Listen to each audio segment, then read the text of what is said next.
आज हम सीखेंगे थोड़ा सा क्लाउड के बारे में। बहुत शॉर्ट में हम लोग जानेंगे क्लाउड के बारे में क्या होता है, क्योंकि यह आपके 7वीं क्लास के बुक में है और पेज नंबर 48 पर है, 49 पर है। तो क्लाउड को हिंदी में बोलते हैं उपवास। अब ये बच्ची आपको ये पढ़ के बताएंगे।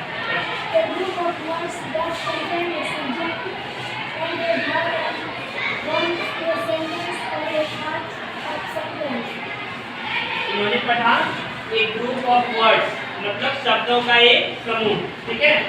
दैट कंटेन मतलब होता है रखना या फिर होता है निहित होना, मतलब उसमें है।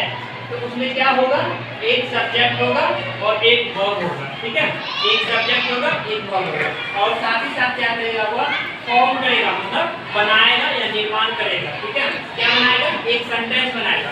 तो या तो वह एक सेंटेंस बनाएगा या और मतलब या a part of a sentence, a part of sentence, एक सेंटेंस का भाग होगा। जैसे इतना बड़ा एक सेंटेंस है, उसका एक छोटा सा भाग क्या कहलाता है, क्लाउड कहलाता है। समझ गए? बोलिए हाँ, समझिए। एक बड़ा सा सेंटेंस है, उसका एक छोटा सा भाग क्या कहलाता है, क्लाउड। कितना समझ गए?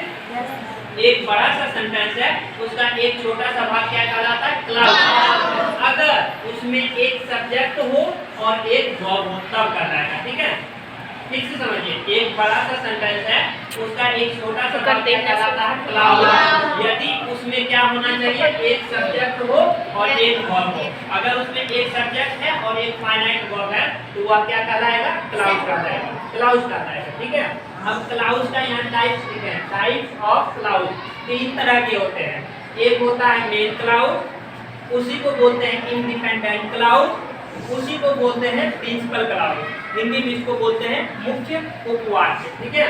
अब दूसरा है यहाँ पे सब ऑर्डिनेट क्लाउड, इसी को बोलते हैं डिपेंडेंट क्लाउड, हिंदी में इसको बोलते हैं आश्रित उपवाक्य। और तीसरा होता है को ऑर्डिनेट क्लाउड, इसको हिंदी में एक तरह से यह जो होता है मिश्र वाक्य बनाता है, ठीक है। तो ये कोऑर्डिनेट क्लाउड है। तो क्लाउड के बारे में इतना ही हम लोग जानेंगे, एक छोटा सा शॉर्ट से, ठीक है। धन्यवाद।